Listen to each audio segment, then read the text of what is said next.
Welcome to Breakups, Broken Hearts, and Moving On with Janice Formicella. I'm Janice Formicella, a breakup coach passionate about supporting others to learn from their breakups, overcome loneliness, love being single, and see the end of a relationship as the beginning of a magical, sexy new chapter in life. I am here each week to share with you the tools that I have learned through my own painful breakups, through hitting rock bottom more than once, and through working with people all around the world to heal their broken hearts. If you are looking for hope and strength to move on from your breakup and resources to enjoy your new life, you are in the right place, and I've got your back.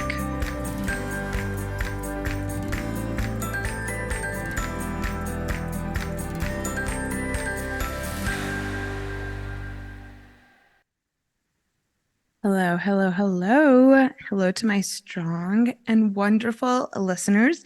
Before this episode officially starts, I want to jump in super quick and let you know that this is actually a re-drop, a repost of one of the more important episodes that I have ever done on this platform.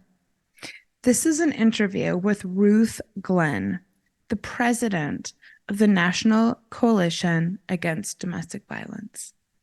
As a survivor of domestic violence, I spend each October slowly navigating how I can more fully use my platform and my position to spread awareness about this important issue. As we're now reaching the end of the month, I am dropping this episode along with another redrop next week, which is Stop Victim Blaming. Domestic violence is an ongoing societal and personal and political problem that is impacting families, that is keeping people from their true potential, and that is taking lives. It is a senseless crime that can be prevented and dealt with so much better than we are currently dealing with it. I hope that you will enjoy this chat with Ruth Glenn and purposely take something from this episode that you can use to help yourself or others. Oh, and in case you forgot, or in case you weren't aware, this podcast that you are currently listening to used to be called X-Files. It is now called Breakups, Broken Hearts, and Moving On. So don't get confused as you listen along. And with that, here's Ruth Glenn. Welcome to X-Files, Ruth. We have been looking forward to this. It's so important to us that we, do something really, really good with X-Files and with this space. Mm-hmm. We're honored that you're a part of it and honored that you are willing to share your story, not just with X-Files listeners, but the world. Yeah. So, welcome. Thank you so much, Janice, very much. It's very nice to meet you and Clarence. So it's nice to meet you as well. And it's really lovely that we're all ending up living in the same space. Yes. And dedicated to the same mission of healthy relationships. Absolutely. My God. Well, we have a lot to go over. I guess we might as well go ahead and dive into it. You came to this work because of wanting to use your story to help victims, survivors, and advocates. So we'd love to just kick things off with hearing a bit about what that story is and how this ended up being such a passion of yours. Yeah. Oh, you're right. I've came to this as a survivor and having been victimized for many, many years. And 25 years ago, I just thought, there has to be a reason why I survived, and what can I do about that? And I want to be clear, I'm not alone. I just happen to have finally in the past few years a platform that I can really speak for not only myself, but others who have been hurt by those that claim to care about them. So if you'll indulge me for a few minutes, I'll just kind of start from here and work backwards. Please do. Yeah. So I came to the National Coalition Against Domestic Violence, NCADV, 7 years ago. And I came after retiring from 28 years of work with the state of Colorado. Oh. I decided that in my job at the state of Colorado, even though the last 10 of those 28 years I was working in the domestic violence program for the state of Colorado, I still didn't feel like I was being able to advocate. It's more of, as you can imagine, as in any kind of government system, it's just a bit more bureaucratic and doesn't allow for the space for activism or advocacy or any of those kinds of things. Yeah, I do know. So I decided that I was going to retire, and it just so happened I was calling my grandchild for the second time in 2 days. A thing popped up an email popped up and said, we'd like to announce the resignation of the executive director of the NCADV. And I thought, I'll go in for 3 months and do some work with them and then figure out the rest of my life. And here I am 7 years later.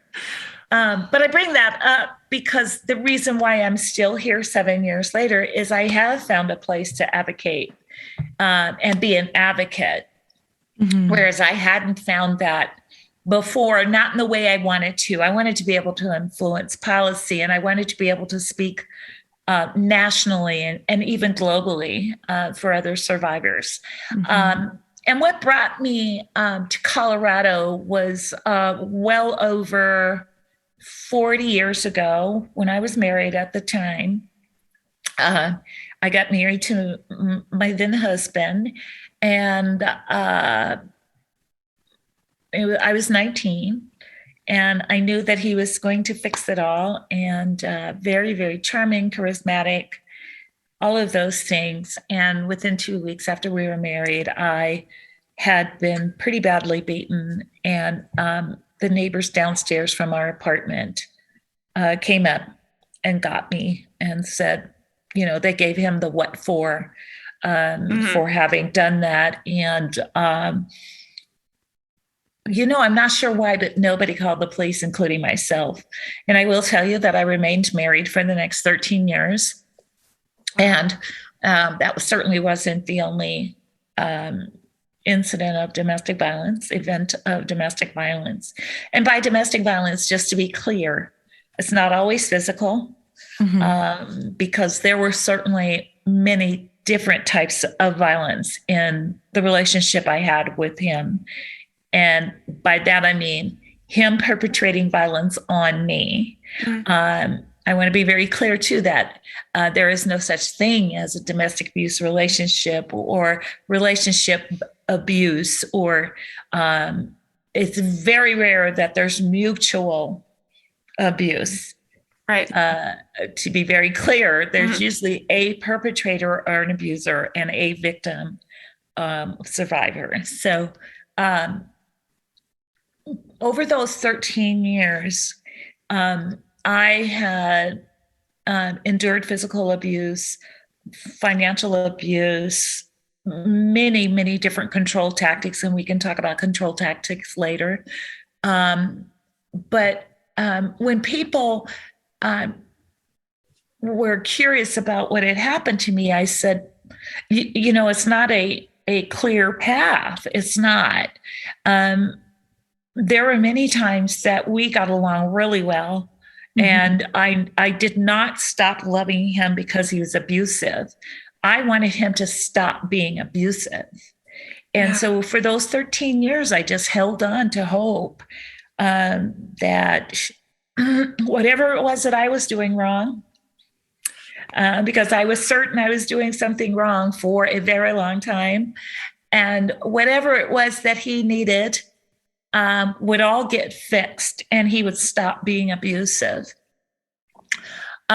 I've had firearms held to my head. I've been strangled. He used to call that choke out. He would choke me out. Um, and I was raising my son that we had together at the same time. So, speaking specifically to those in your audience who may have children and experiencing domestic violence, and or so that you all understand, I carried around a lot of guilt for many years for having trying to raise my son and what was happening to me. And then it began to happen to him. But I do recognize now that I was the safest parent for him, and I was doing all that I could to make sure he was safe. When it became unsafe for him is when I determined that I should leave. In conjunction with another event that happened, which was we also happened to work at the same place, which was very fascinating. Right. Oh my gosh. Yeah. And so there came a point where my supervisor had called me into her office because I had been missing days of work again. And this particular time, he was keeping me awake a couple of nights, just haranguing and, kind of being, there was some physical abuse. And, the point is, it doesn't matter what kind of abuse it was abusive. It kept me from moving about my world normally and healthfully, right? From a healthy perspective. And she said to me, I know what's going on for you. And I said, what? She said, I think there's violence in the home. And I don't think you have to guess that I said, I have no idea what you're talking about. It was partly my denial, but it was also partly that I did not understand what domestic violence was. I was beginning to become very aware that what was happening wasn't right. I just couldn't remember. I'm still going back to the hope and sort of like the denial of this can't be happening to me. It's not, it's not happening to me. And, as much as we'd all like to deny it, particularly for those of us who are feminists, there is a part of you that says, not me. Even those things, those Lifetime movies that I was watching, and, that's not me. Mine's different. There's something else, So anyway, I'll never forget my supervisor at the time saying that to me, and then watching what was beginning to become overt aggressions against my son. And I thought, okay, enough. I would like to tell you that after I talked to her, I packed up my bags and was out of there. But that is not how it happened. It still took me 2 years to be able to leave. The fear was so great, and the uncertainty of what my son and I might experience leaving was very scary. And just so you all are clear, because you all are obviously much younger than me, this was in 1992. Okay. So I was not aware of what resources there were, and there weren't as many resources. So even figuring out what do I do next, even if I do leave, was very uncertain and scary, very scary. There's an old saying, sometimes it's better the devil you know than the devil you don't. Yes, I can relate to that a lot, actually. Especially after 13 years together. Yeah. Yes. That would be scary for most women leaving any marriage. Right. And I would like to say that it's scary for any domestic violence victim to leave any person that is hurting them. Because it can be 13 years of marriage. It could be dating. It could be anything. You could have known somebody for 3 months and then they start stalking you and, this kind of thing.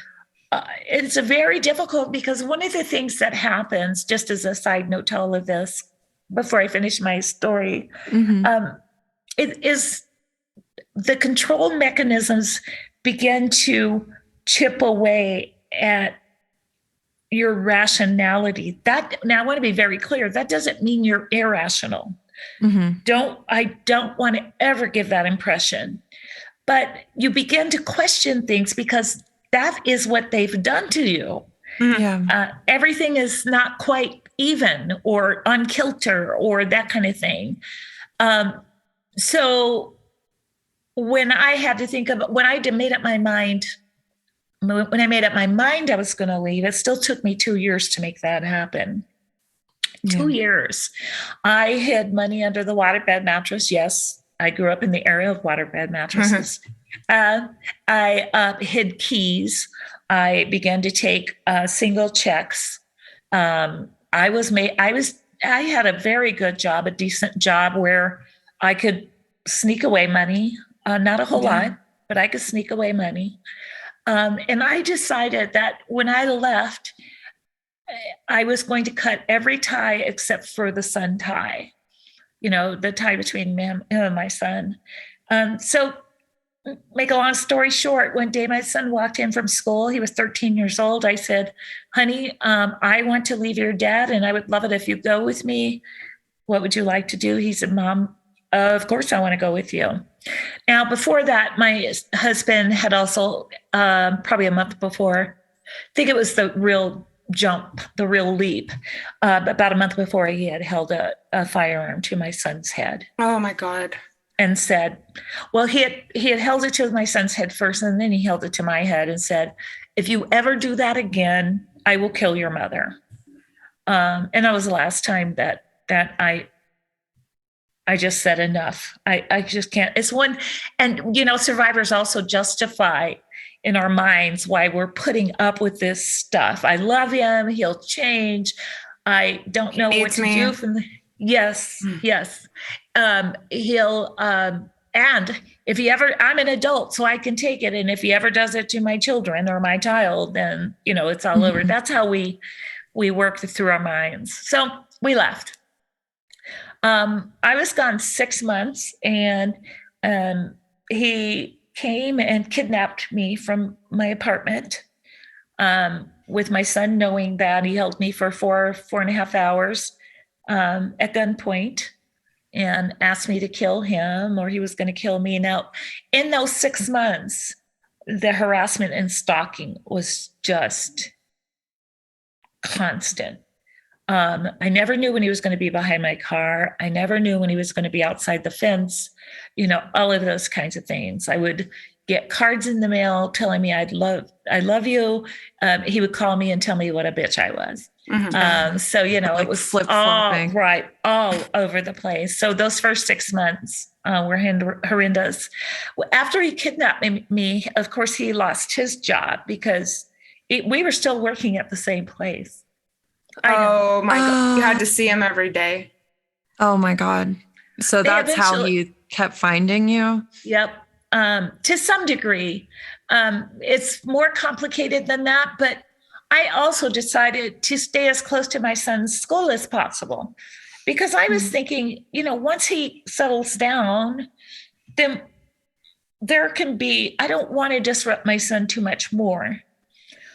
Looking back on it, I don't blame myself, but it probably would have been a better idea to go somewhere else. So we stayed in Denver and did the best we could. So anyway, after the kidnapping, the job finally did fire him, and I knew that there was going to be a huge escalation, which there was. Huge. That's when he began to do the real threats. I mean, there were real threats before these were frightening. And so one particular time I told him to pretty much, I won't use the words that I used, but I pretty much told him to leave me alone. And I do remember saying very clearly, I left because you were controlling me and you're still doing that. And I didn't even know about the dynamics of domestic violence at the time. All I knew is here I am. I feel like I'm a smart person and I feel like this and I feel like that. And these are the reasons I left. And here you are still doing this. So that evening, I looked in my rearview mirror and he was following me. He followed me for about 1.5 miles, forcing me to pull over. I had to pull over for a whole lot of reasons. One, my car wouldn't have outran his. Secondly, we're on a major road and I was fearful that he was going to hurt somebody else or run into somebody else. So, and those aren't, just not justification for me pulling over, because I would dare anybody else to think about how they would do it differently. And it may not be that answer, but there might be other things that you can do. I didn't feel like I had no choice but to pull over for many, many reasons. He backed his car up against mine in this parking lot area type deal, got out, and I honestly thought he was going to just beat me up. And I was sort of prepared for that. It's kind of like, if this gets us through this latest whatever, let's go for it. Just let it happen. Just let it happen. Yeah. There's nobody around. Yeah, nobody around. They can't hear me. So what am I going to do? He went back to his car after cursing at me for a while. And as I looked down to back up, I happened to look back up and he was in front of me with a firearm and shot me twice and pretty much walked back to his car. And I thought, oh my God, he really did it. I mean, because, wow, even after 13 years, there was still something about the fact that he wouldn't do that. He had threatened it, our whole marriage. But there's still a part of you as a loving person, as a human being, as so many things, that there's still a part of you that thinks, he wouldn't do that. Yeah. But he did. So I fell out of my car. And as I fell out of my car, I was thinking, oh my God, he's going to come back and shoot me again. Or he's going to come back and run me over, because he had to make a U-turn. And I tried to pretend like I was dead. And somehow he understood I wasn't and shot me again. Oh my God. And he said something to the effect of, "You're not dead yet, bitch." And I just remember laying there just in shock. And blood was everywhere, of course. And I'm sorry, I don't mean to be too dramatic, but I think it's important in the context of why, what I'm hoping we'll get to later is, why doesn't she leave? Why did she stay? Those kinds of questions. But well, this is happening to people all over this country all the time, and it's escalated every day. Right. Recently. And I, like I said early on, when we first started this, I am not alone. And my story is not that unique. It's unique because I'm Ruth, and it's unique because of this, and this. But you were absolutely correct. Somewhere every 15 to 30 seconds, someone, and particularly a woman, is experiencing domestic violence in this nation. 15 to 30 seconds. By the time that you and I, all of us are done with this, I mean, calculate that. I'm not good at math, so I won't try. Don't ask me. It's not our forte but either, a lot. But that's a lot of people. That's a lot of people. That's, roughly. Well, anyway. But I also knew that my son was now going to be a target. So I was able to get back in my car, drive and get help. And he had not gone back to get my son. Thank God. Oh my gosh. Believe it or not, the doctors couldn't believe it. But I'm not laughing because it's funny. I'm just laughing at thinking about how they were responding when I got to the hospital, which was, oh my God, we cannot believe that you're going to be okay. This is hours after CAT scans. And, because I got shot twice in the head and once in the arm. And they were like, no way is this possible. Wow. And so what happened then was my son and I had to go into hiding for about 4 months. I was only in the hospital for 3 days. 3 days. What? And the only reason I was in there the third day is they were trying to find me some safe haven. Oh, gotcha. Like a hotel, or that kind of thing. So I had a skull fracture and some other things, but I feel very, very, very fortunate. Yeah. But what happened is we went into hiding for 4 months. He went on the run for 4 months. And when they eventually found him, they were looking for him for attempted murder. And it was all over the news and, all kinds of things. And I told them, I said, if you don't find him and sneak up on him, he's going to kill himself. And he did.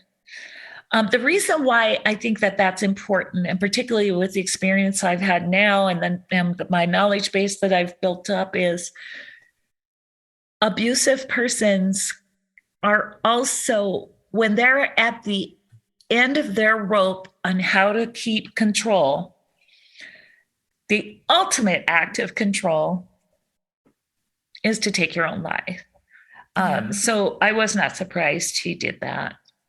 And then quickly before I move on is I want you to know everything it's been a long journey to feeling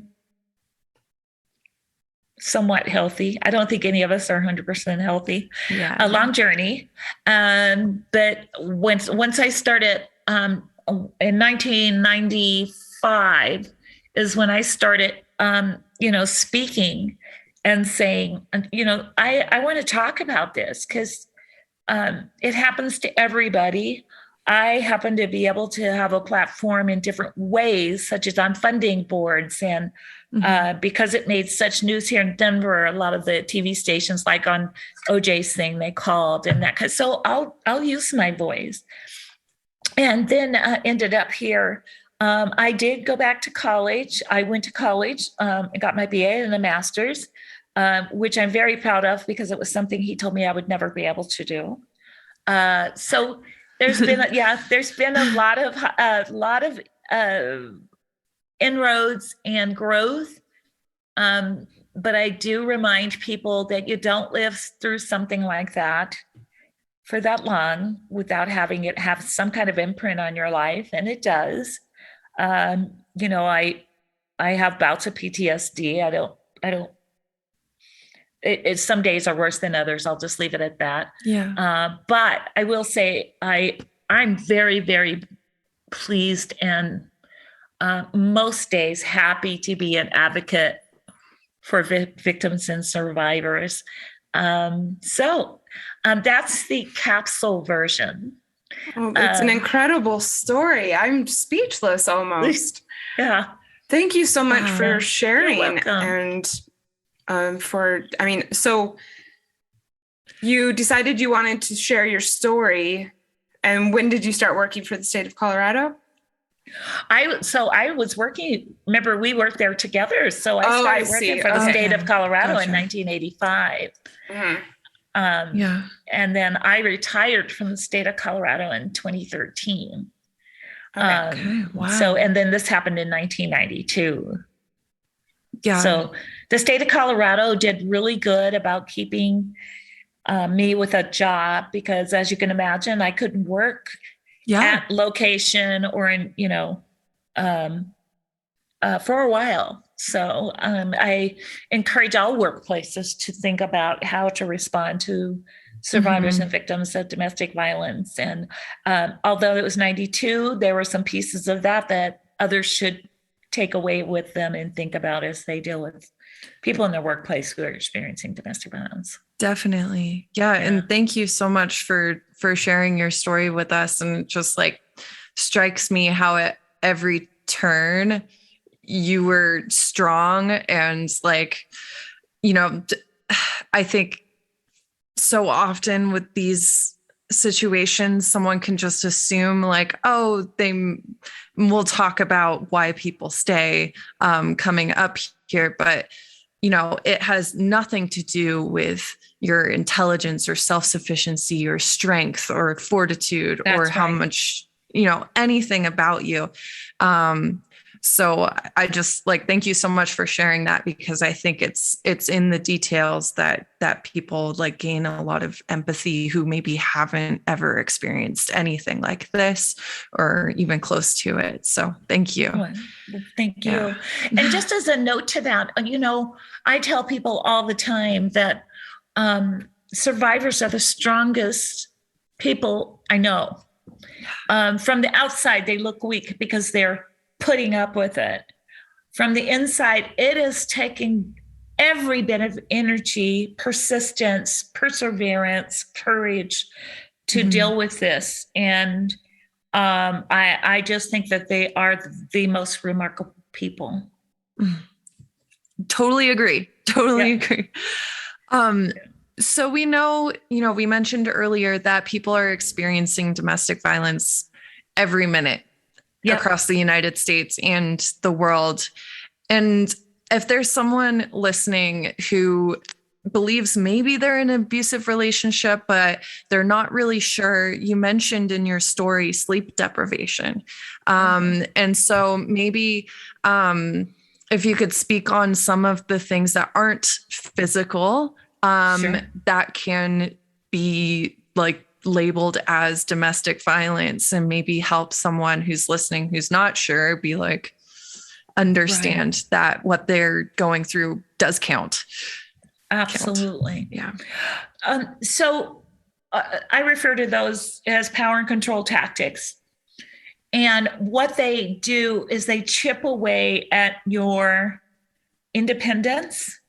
They chip away at your being, particularly as a woman, for instance, and how you feel about your body, how you feel about how you move in the world.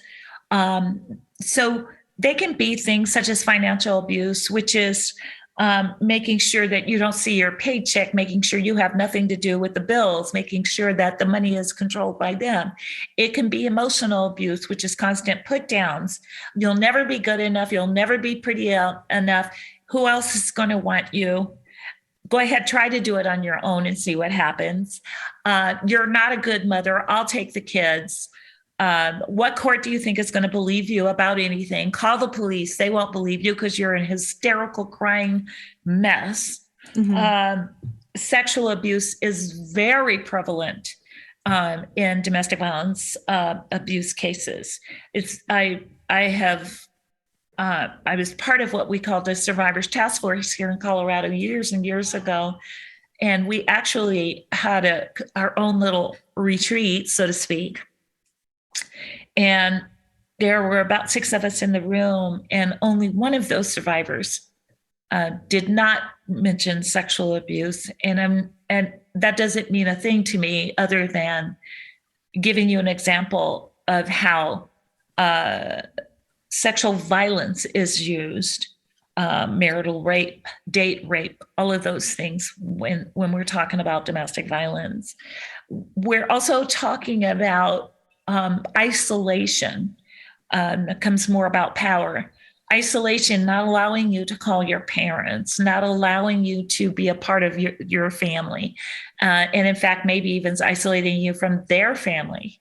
Also, making sure that they have control over when you come and go. Why did it take you 15 more minutes to go to the grocery store? Oh, I'm monitoring the mileage. You've gone 10 miles more than you needed to.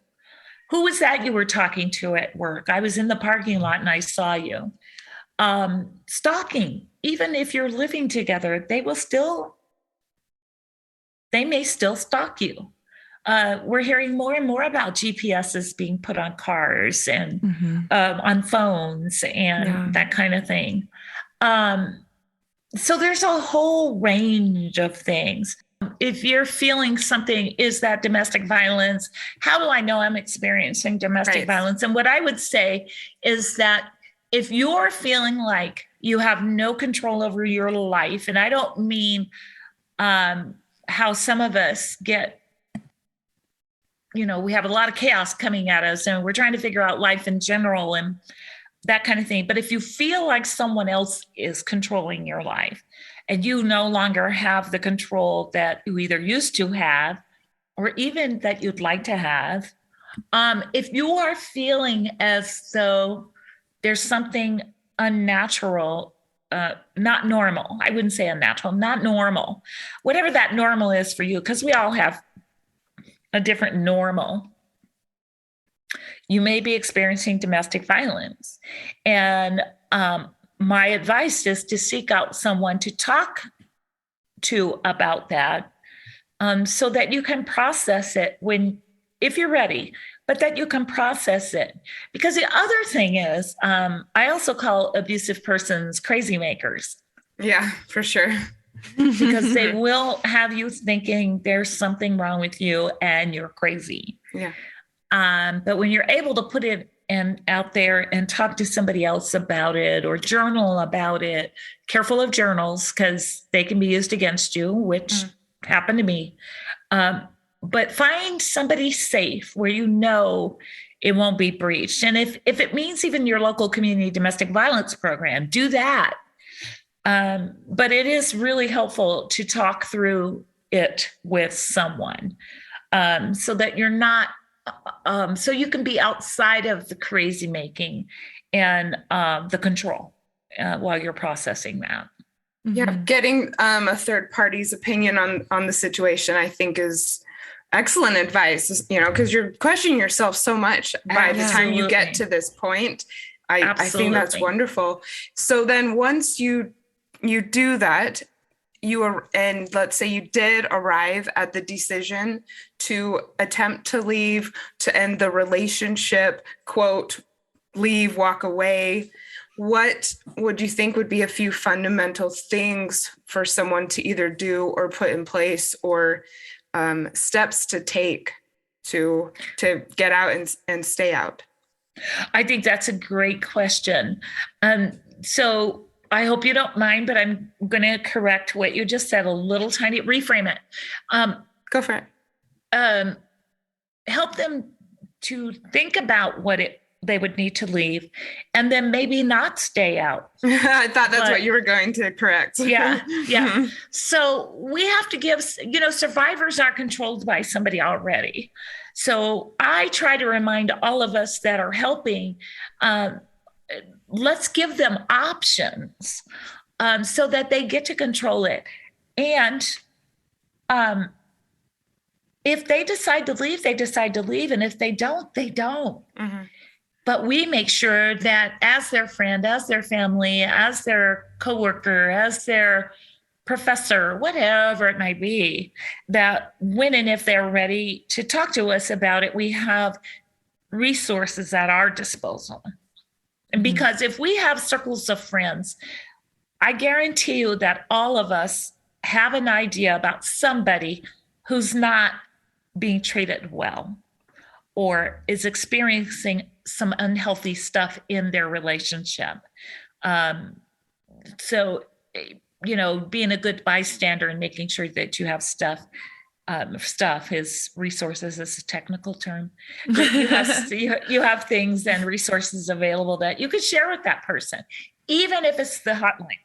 That's all. Mm-hmm. Say, when you're ready, I will sit here in my home with you using my cell phone so you can call the hotline. Yeah. I mean, it could be that simple or far more complicated. But what I would say to anyone listening who was at the crux of trying to figure out what they do to be safe, if that's what they're choosing to do, is develop a safety plan. I would advise not writing it down. I would say that we are our own safety plan builders. I didn't know I was doing a safety plan. I hid money. I did this and I did that. But in the end, it probably helped me a lot for the amount of time I was safe. I always think about the worst case scenario. Well, what if this happens? What if that happens? But also think about the good case scenario. What if that other thing doesn't happen at all? But first and foremost, I always suggest that victims and survivors really assess their own safety, not how someone else might be saying that can keep you safe, not how you think you might be safe. You know that person better than anyone. And assessing your own safety is critical as you're formulating the safety plan. Domestic violence programs can help with that. Your local domestic violence program, certainly call the National Domestic Violence Hotline. There are various and sundry ways.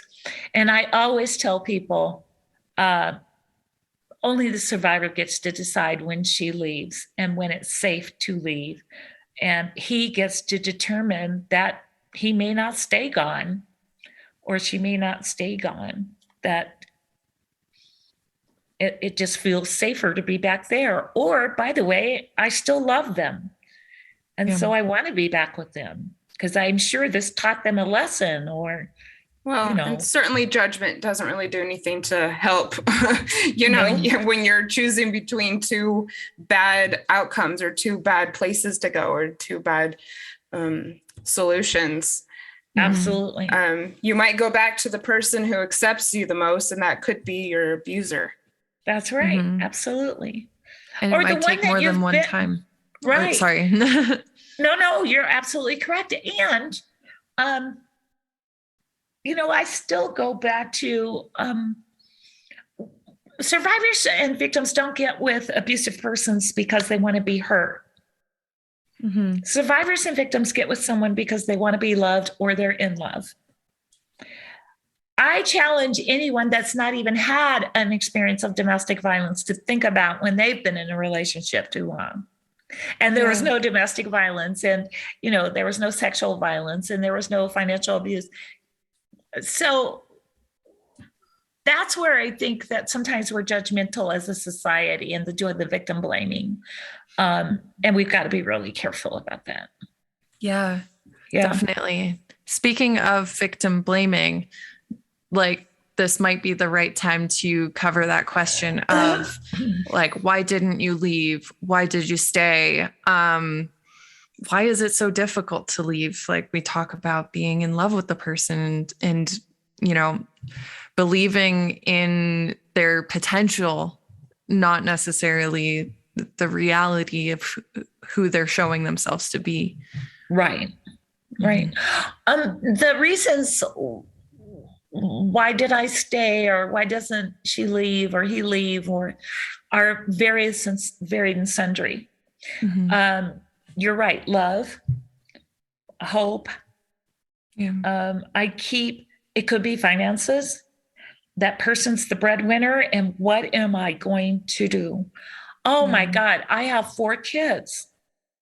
What am I going to do? A school change. We don't have our own money. Even the money I make, even though I may have a job, if I've got 2 children, how am I going to take care of 2 children by myself? Well, I can't run far enough because they know where I work. And we know that once they begin to lose control, they start following around in places that are customary and habitual. They may have helped break off relationships with families. Remember that isolation? And friends too. Lots of people crash with their friends, but domestic violence can just completely obliterate friendships. That's right. I lost many friends in the early part of our marriage. Yeah, I bet you did. Many friends. And it wasn't that they weren't empathetic. They just didn't get it. They're like, you're smart. You're bright. What the heck are you doing? And I can't watch you be hurt anymore. Or, the occasional, what have you done? Or, all of those kinds of things. Yes, you should have known better. Exactly. You knew what you were getting yourself into is something I heard. Exactly. Oh my gosh. So you could be talking about finances. You could be talking about location. You could be talking lack of access to family or friends because something severed those relationships, usually the isolation that's occurred. You could be talking about, safety is huge. I'm a perfect example of thinking I did all the right things to keep me and my son safe. And nope, I did everything right. And by right, I mean what everyone thinks you should do. I left, I made sure I was on my own. I made sure that I had my own apartment, my own lights, and I was making enough money. I kept my job to make sure that I could take care of myself and my son, so I wouldn't have to ask him. And the list goes on and on and on. And if we don't use anything else as an example about, well, why didn't she leave? And we ask that way, then we're missing it. Instead of saying, what can I do to help you plan for safety when you're ready? Yeah. Great. I think a lot of people who can ask these questions, who are able to ask these questions, might not realize how daunting it can be to completely start your life over. Yeah. And a relationship provides structure that a lot of people get used to. And starting from scratch is scary and complicated. And don't judge until you've been there. Fear of retribution as well. Yes. Like yeah, that, so many things, oh, it'll get so much worse if I try to leave, you know? Exactly. There's, I don't know whether you'd be open to talking about this. It's not on our list of questions, but there is that what's turning into an abuse case. It was like the missing persons case of Gabby Petito. Like I obviously want to be like really respectful of her memory and like her family and friends who are grieving. But there are various aspects in that just highlight so much, like the isolation and the control of her phone and just all of these kind of warning signs. And I don't know if you have any insight that you'd like to share on that, or like how these can be like something to learn from for others possibly. Yeah. You know, I too have such reverence for her and her family. I feel very strongly that Gabby has left us the gift of talking about this. And I really wish it were different, but it's not. So you are absolutely correct, though. The first time I tried to watch the body cam video, I don't know if you all have seen it. Yeah. I didn't last for more than 15 minutes. I just couldn't do it. It was such a perfect example of power and control. He was exercising his power through being a good old boy with the cops and, you know, doing that lighthearted, she's crazy. Because then we also get into the sexist, misogynistic stuff, but that's for a whole nother classroom. But the first thing I observed really quickly was her being very, very distressed. And if you all remember, she was really blaming herself. Yeah. She was deflecting off of him. But remember when Janice was talking about, or maybe it was you, Claire. I'm sorry, I forgot who said it, but the retribution, what happens if I do? There was definitely, I totally was understanding why she was doing that. She didn't want the police to take him, not just because they were in the middle of Utah, which if any of you have been there is beautiful and vast. Yeah. Yeah. You're right. All of her life was in that van. Oh, so what do you mean? Oh my God, I got to think about that. She didn't want him to go to jail. I'm sure of that. I'm absolutely certain of that.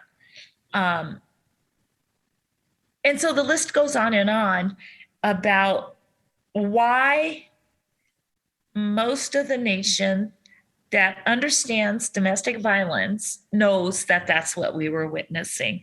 And it wasn't physical violence at that moment. You know, that wound he had on his face, I'd be willing to bet that was a self-defense wound from her. It was from her, but I'd be willing to bet it was self-defense. Yeah. If the 911 caller had already said, one of them had already said, he slapped her and he's pushing her, I can guarantee you that didn't end when they got in the van and she found herself having to defend herself. Yeah. I am making a lot of assumptions because we don't know. And I don't know that we will ever know, because I have a funny feeling that even if he is apprehended alive, he's never going to tell the story. But we know the dynamics of domestic violence. And there it was right there on the body cam. I thought it was really telling that she was saying, she thought that she was being kind of a downer. Yeah. Because he was belittling her project and telling her that it would never happen. And so that was kind of putting her in a bad mood. Yeah. And I could relate to that a lot. Yeah. Instead of looking at it as a power move, you're never going to be good enough, ever. You need me to be what you can be, because you're not going to be good enough. I'm not a part of that project. So, you're just not good enough. However, she seemed, which I could also relate to, trying to involve him in every single effing aspect of her life as much as she possibly could. Probably because she felt like she had to. That's right. That's right. Keep him happy. I'm happy because I'm in love with him and blah, blah, blah. But I already know that if I haven't already experienced some form of domestic violence, I already know that something could go topsy-turvy here. Yeah. So I guess that's something to take from this. And like, tell me if you agree that, I think one of her friends shared that he would take her driver's license away so she couldn't go out with friends and things. And so like, that isn't like outright violence in the moment, but like just seeing kind of where things begin, and they seem like, oh, maybe he was just having a bad day and was feeling really jealous that day, and you're rationalizing because you love this person, and then seeing kind of how things can build, and it can end up being a life-threatening situation. I mean, we're especially when it's like there has to be violence involved, in order for people to feel like they're validated in walking away. Often because the people in your life, that's the only thing that they really will validate you walking away for often. Do you agree? So I agree. The last part of your sentence, or your premise, which is, for most people, from a bird's eye view, until there's some kind of physical, really tragic violence, then they go, I remember, blah, blah, blah. Yeah. What I would say is that let's also remember that for victims and survivors, it's just not that quite cut and dry. So in other words, a person could be slowly manipulative and controlling and for a very, very long time and never commit physical violence or sexual violence. It could also be that within 2 or 3 weeks of getting together, all of a sudden, there's a violent physical or sexual altercation. So I always try to warn people, let's be careful about making it too simple. But I go back to what the original, what you were talking about, Janice, is what do we say? Is if it's making you uncomfortable at any degree, you don't feel like you have your independence any longer. You feel like you have to ask permission for way too many things. He's taking your driver's license. She's taking your keys. You look around and you show up with your friends at lunch and there they are standing there, or, whatever that is, that, I love talking about women in this aspect, which is, I don't think we as women pay enough attention to our intuitive senses. Agreed.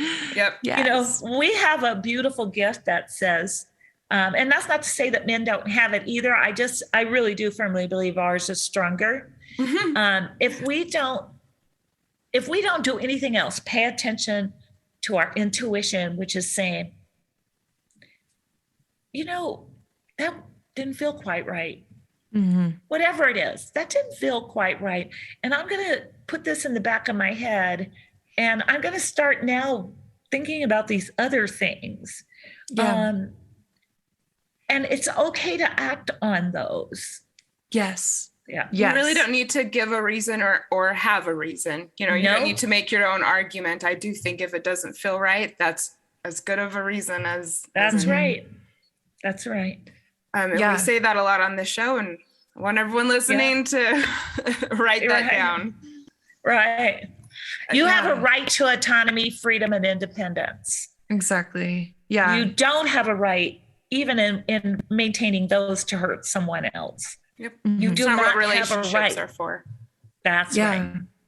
Like I haven't been a victim of domestic violence myself. However, I have had a situation where a boyfriend started trying to take control of those things. And I very much was like, this is bad. I don't want to find out where this is going. And I left for school the next day and never came back. And it turned into, showing up at my parents' house and my classrooms and pulling me out of a midterm to yell at me and sending his friends into classrooms to like give me letters, and like in that example, I don't know whether there would have ever been an issue.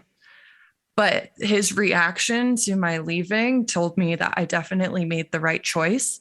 And even if he hadn't acted that way, I'm glad I never found out, what the other option was, and there's a lot of people in the world who will like love you and adore you and treat you the right way. Mm-hmm. You do not only have one chance at this love thing. Right.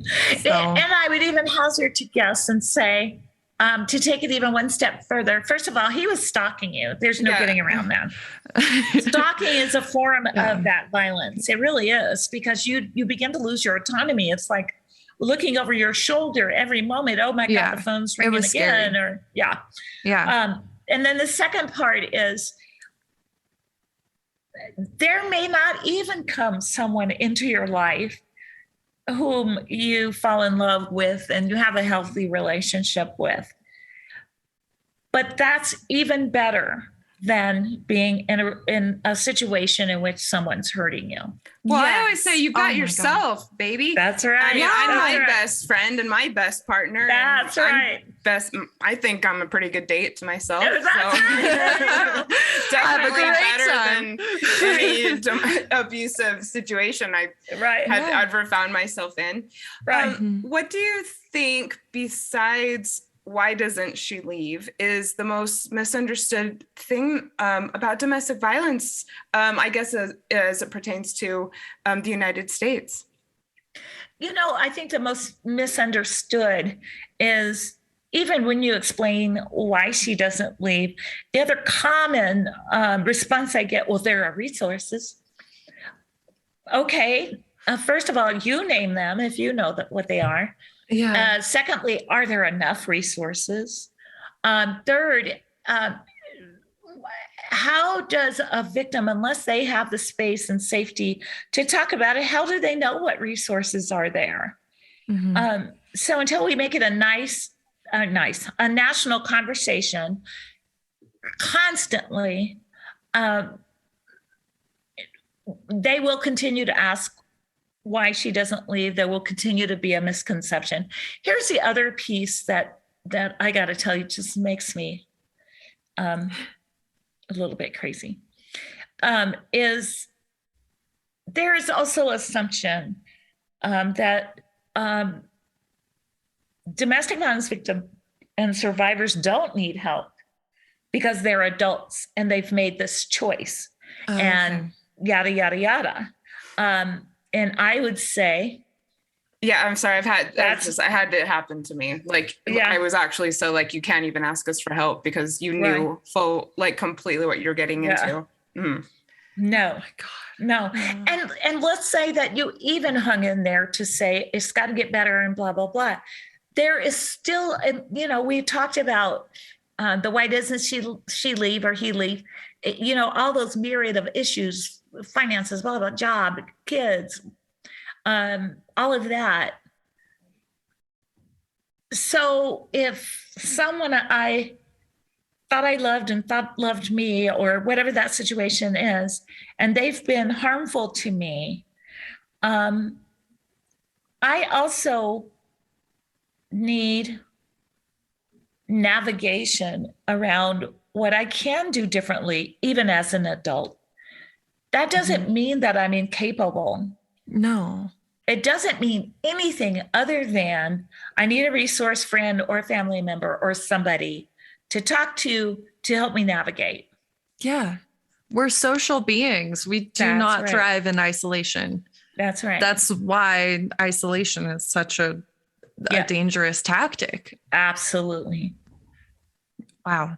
Yeah. Yep.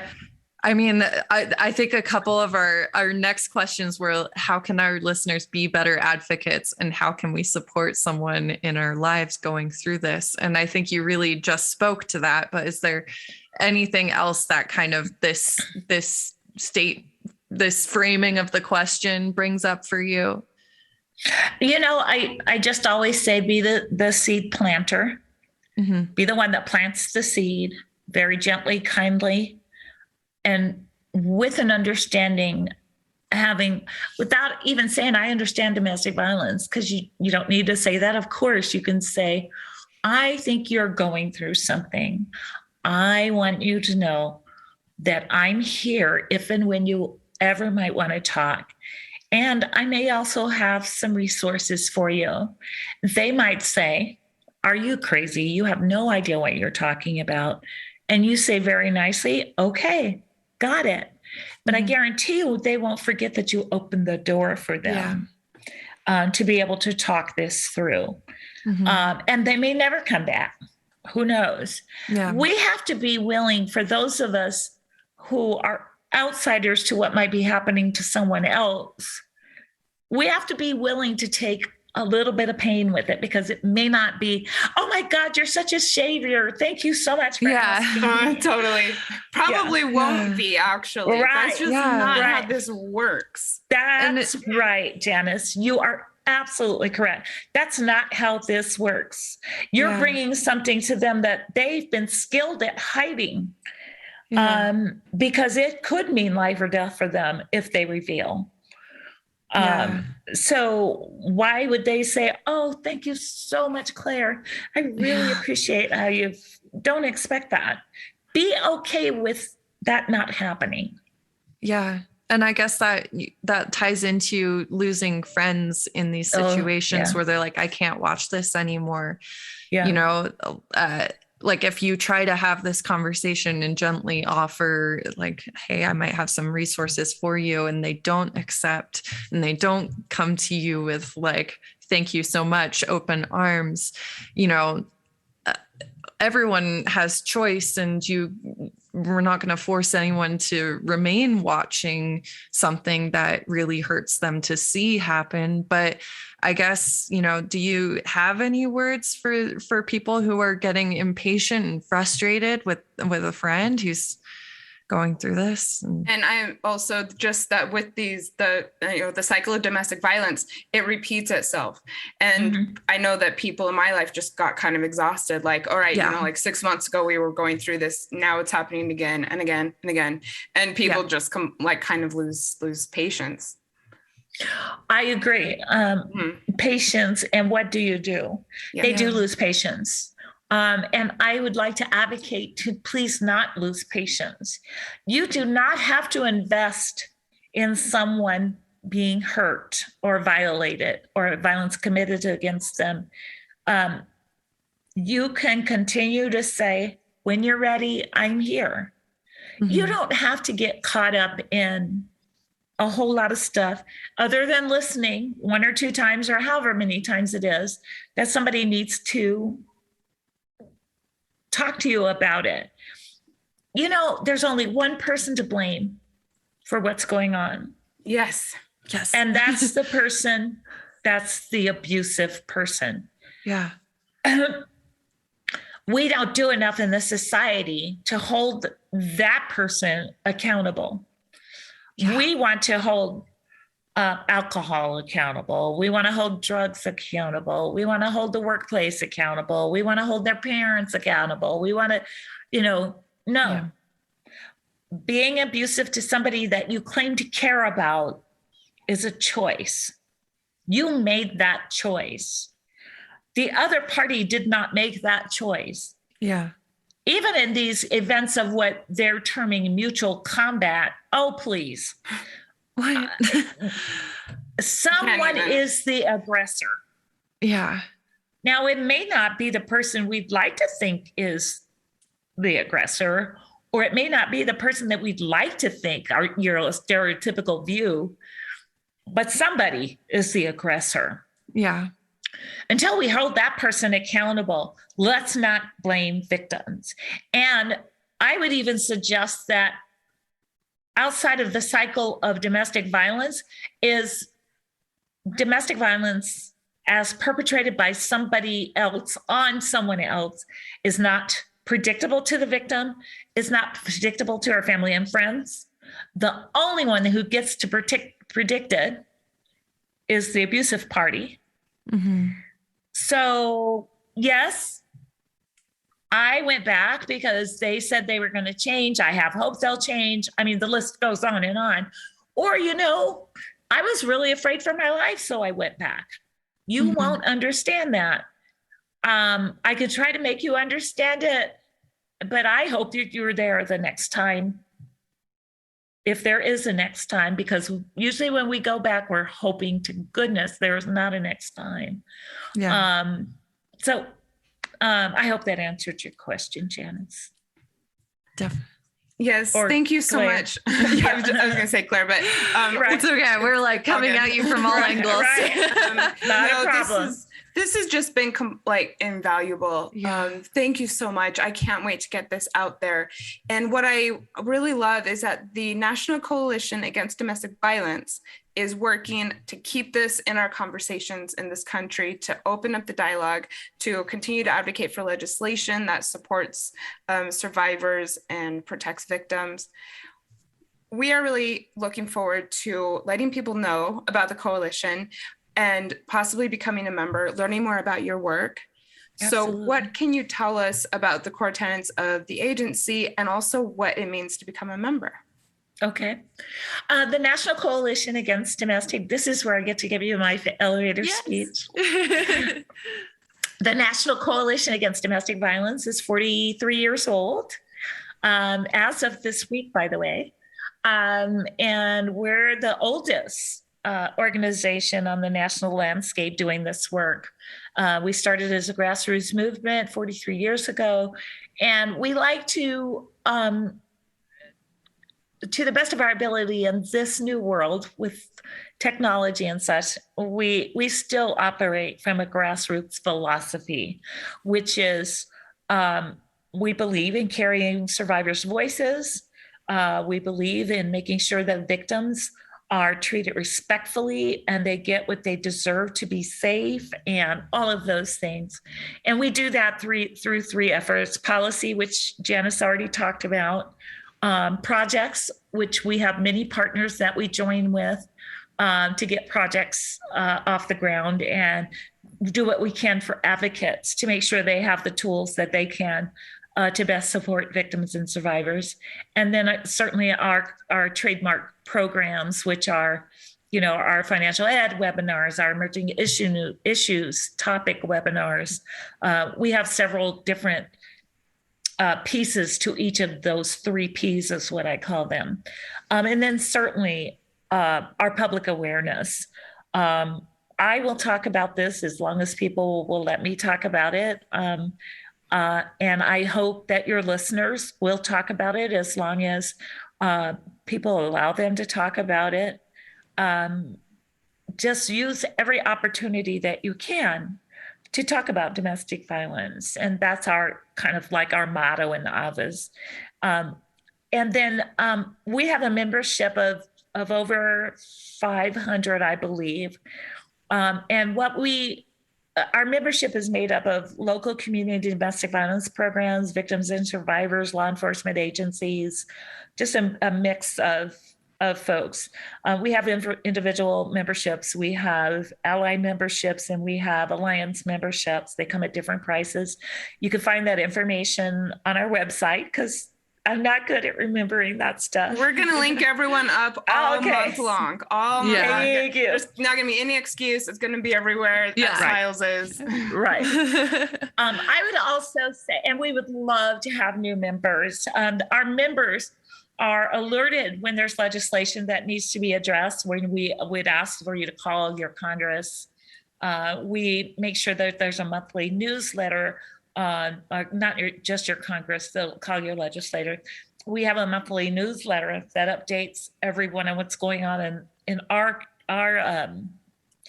entity, our program, the National Coalition Against Domestic Violence, but also are there other things on the landscape of domestic violence that's occurring? We have a couple of member benefits that have to do with retirement plans and those kinds of things.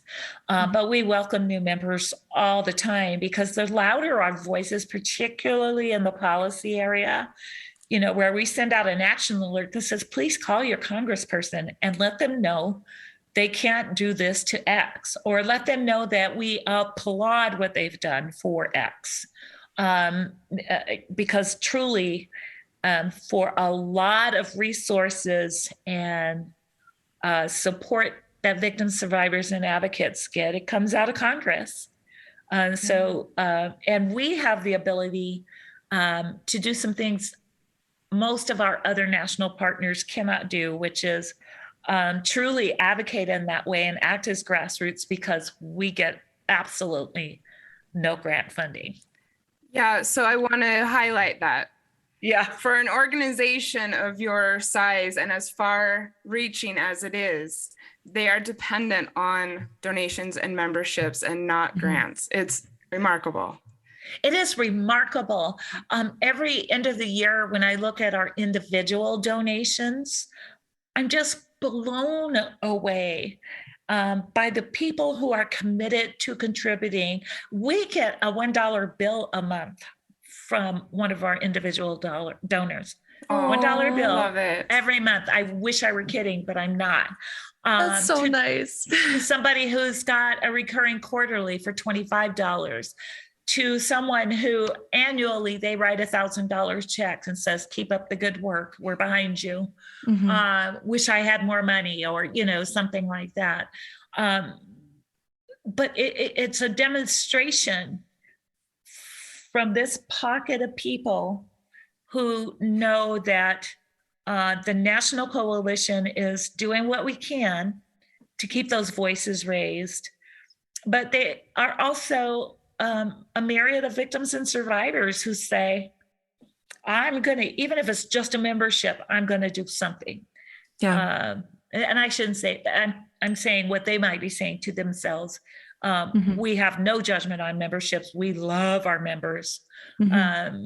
So just gives you an example. I'm just always blown away at the final accounting of the year of how many of those have been individual donors, and what we are able to do our work with, or how we're able to do our work with the support of those individual donors. We're not even talking about corporate or other types. Wow. That's incredible. It's amazing. That's so good. We're very, very proud to be a part of it. Yeah. Thank you so much. Now, if I could just figure out how to get the $1 million donor. All right. Well, we're putting it out there. We're putting it out there. Who knows what $1 million donors? I don't know if any of our listeners have $1 million, but right. We do have a very active community, and it would mean a lot to Claire and I, for anyone who's listening who wants to be a part of the solution, to go over, make a donation, become a member, whatever excites you most. Yeah. Can I also, before we wrap it up, I would also say that our website, because I'm going back to what seems to be the premise of this conversation, the contextual part of this conversation, which is sort of, why doesn't she leave? What can we do if we're in a bystander? We have great resources on our website about that. The why doesn't she leave? What can family and friends do? And then we also have fact sheets for each state in the nation to talk about what's happening for domestic violence in that state. So even if there's not a draw to do something nationally, there are certainly ways to do something locally. Mm-hmm. Okay. We're really glad you made it. Okay. And thank you. We're really proud to be partnering with you this month. And we look forward to continuing the conversation, and keep up the good work. Okay. Thank you. Thank you for listening to Breakups, Broken Hearts, and Moving On with Janice Formicella. I sincerely hope that you found today's episode inspirational or useful. I would love to support you on your healing journey. All you have to do is send me a message on Instagram at Breakups Podcast, or email me at breakupspodcast@gmail.com, and I will be in touch to get you started. Remember, if you are struggling with a broken heart, your feelings are temporary. I am sending you so much love and luck for the week ahead. You've got this.